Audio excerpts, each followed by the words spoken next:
The Philadelphia Eagles ended the 2019-2020 season with a record of 9-7, which was enough to win the NFC East division title and obtain a home playoff berth against the Seattle Seahawks, which they were later defeated by the Seahawks 17-9.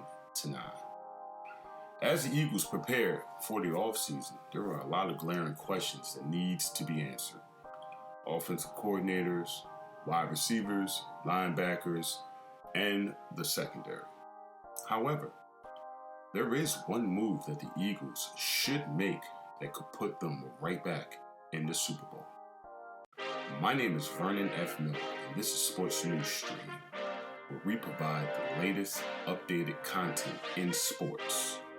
Please, if you're new to the channel, hit that subscribe button so you can be notified of all the latest content we upload.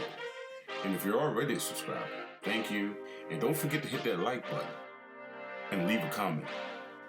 We respond to all comments. Well, the Eagles did it again. They found a way to squander away a golden opportunity to at the very least get to the second round of the playoffs.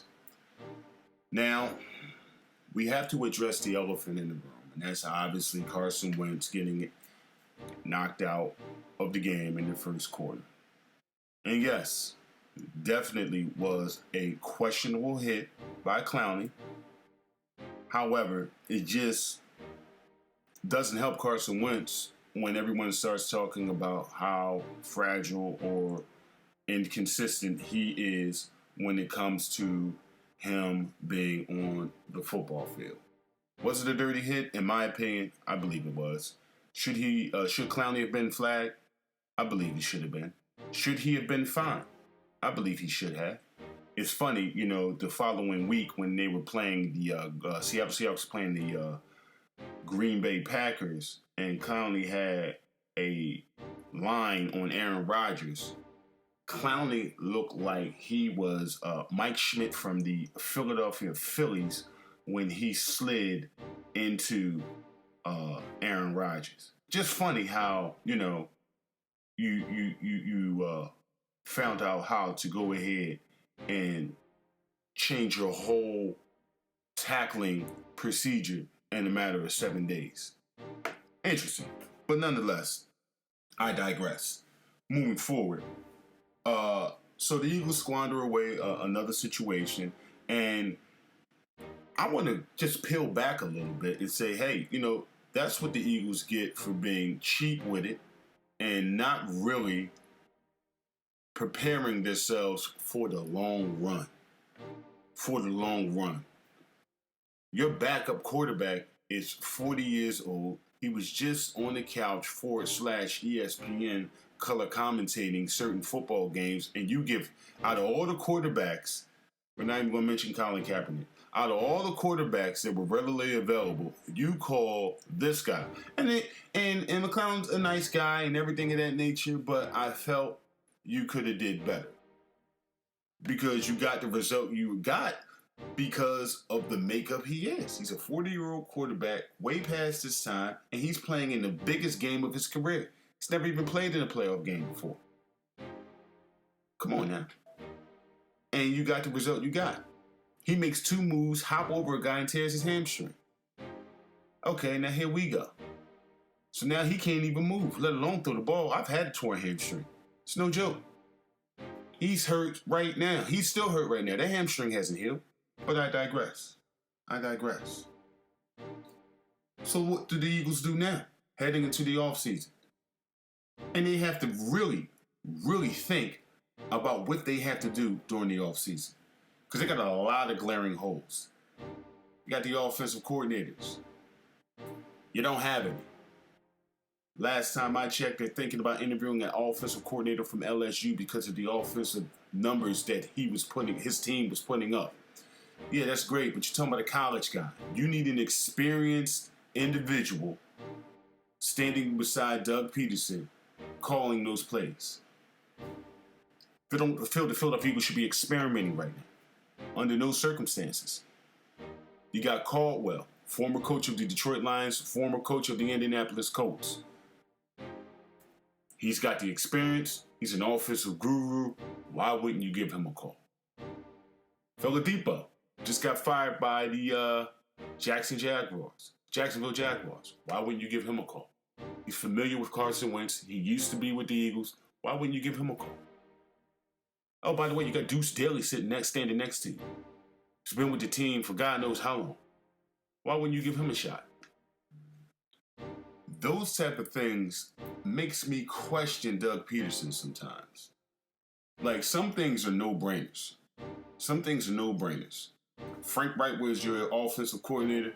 You guys could do no wrong. And by Frank Wright leaving to go to the Indianapolis Colts, who look like they've been solid, even under the predicaments they've been in by losing their star quarterback, Andrew Luck, they still were solid offensively. Starts to make me think, well, who was actually running that offense, for the Philadelphia Eagles? Because ever since Frank Wright left, the Eagles have been struggling to put points on the board. But I digress. So what I'm going to do, me being the guy I am, I'm going to go ahead and make a few suggestions. And this one suggestion I'm going to make could change the very landscape of football, and especially the Philadelphia Eagles. But let's take a look at what's going on right now before I get into that. The NFC East, we got 3 new head coaches. Okay? Dallas Cowboys have Mike McCarthy, solid coach, former coach of the Green Bay Packers. They will be a formidable opponent. They're still going to have to work out that quarterback and wide receiver issue, but they're going to be formidable opponents. The New York Giants, Joe Judge. Don't know too much information about this guy. However, the New York Giants today, January 18th, 2020, have signed Jason Garrett, former head coach of the Dallas Cowboys, as their offensive coordinator. You see that, Doug Peterson? They didn't play around. They went and got a guy who has experience, who knows the offense. He's familiar with the division. Why go grab some guy from college, go grab some guy from high school, or something of that nature? No, they go grab an experienced guy to work with their head coach to bring out the best product. It was a smart move by the Giants. And last, the Washington Redskins, they go grab Ron Rivera. He's nobody but a former coach of the year.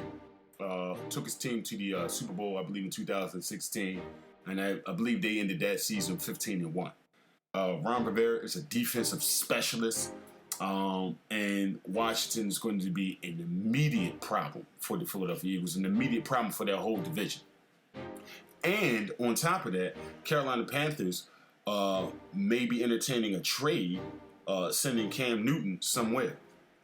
Don't think Ron Rivera won't throw his hat in the ring to obtain Cam Newton.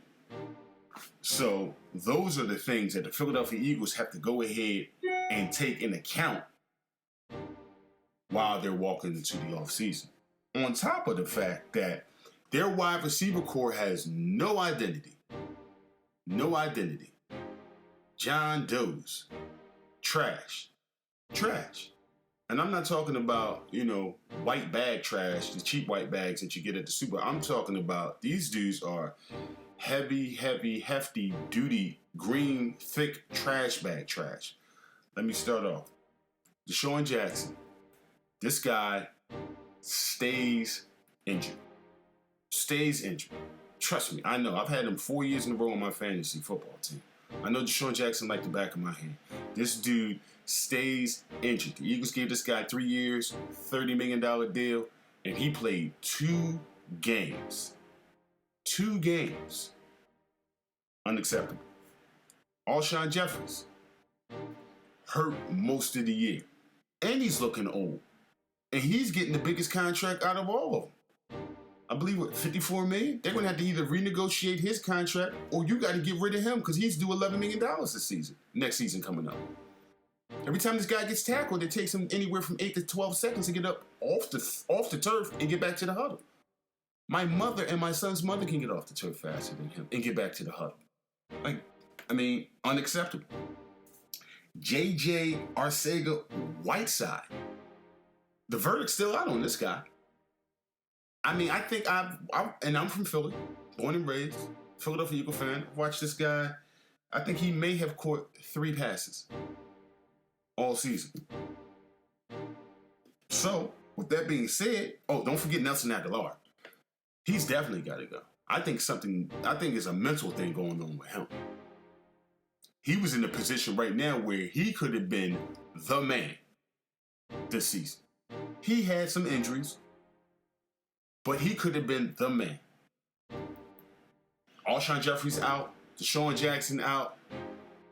You're the only wide receiver with a credible name on that team. I'm not saying he's a number 1, but he could have definitely pretended to be. So he's got to go. And he's on contract here. But here's the Eagles' answer right here to fix their offensive woes, especially at wide receiver. Because with this running back core, you got Jordan Howard,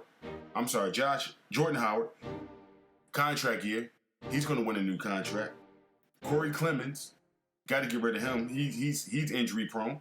And I think your running back situation is, at the very least, solidified with Miles Sanders, a Boston Scott, and a question mark on Jordan Howard. Because the Eagles do have the salary cap room to make some moves.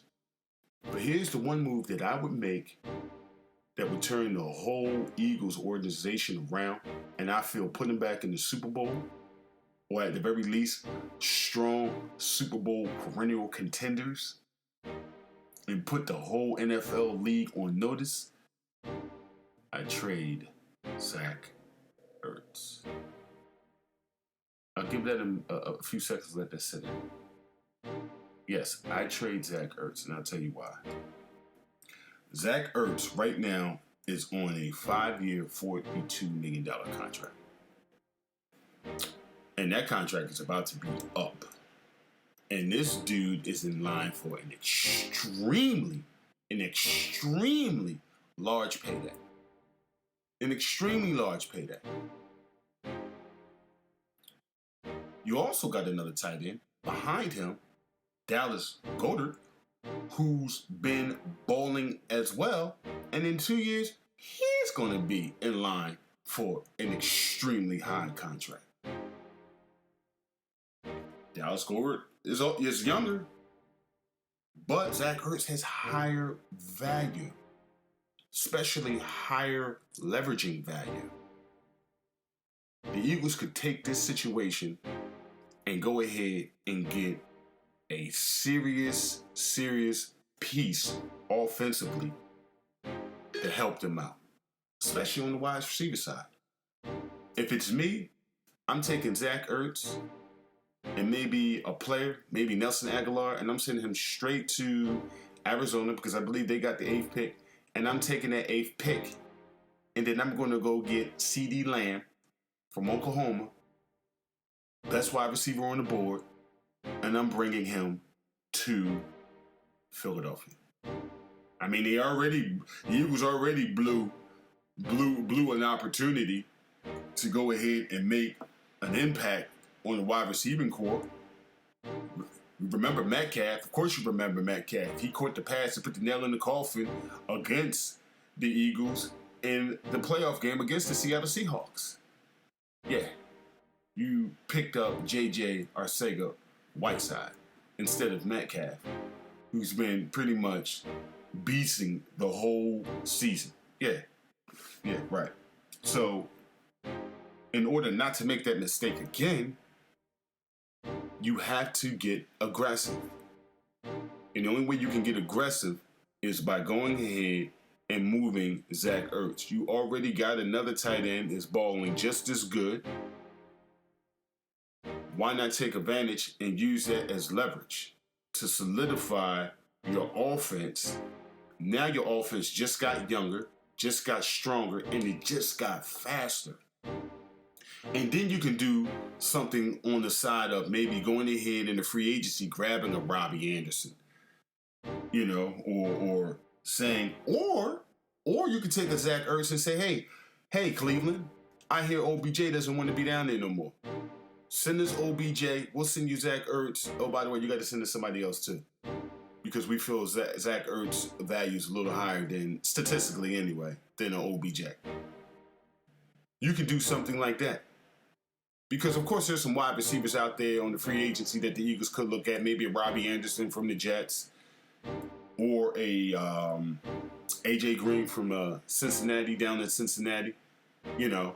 But I think those guys are going to come at a high price tag. A high price tag that the Eagles may not be willing to pay. Because let's not forget, you still got to do something with that secondary. Malcolm Jenkins is a free agent, and he's not coming cheap. Your quarterbacks are trash all over the place. So you got to do something to go ahead and turn this thing up and get to that next level. Because right now, the gap between the Eagles and the rest of the teams in the division are very, very close now. It isn't a large gap now. It isn't a large gap. And if they want to keep that window open, if they want to make that window stay open, they must get aggressive. And in my opinion, you do that by trading Zach Ertz. So that's all we have for right now. Leave a comment in the comment box. Let me know if I'm crazy. Let me know if I'm tripping. And either way, let me know. Thanks for the support.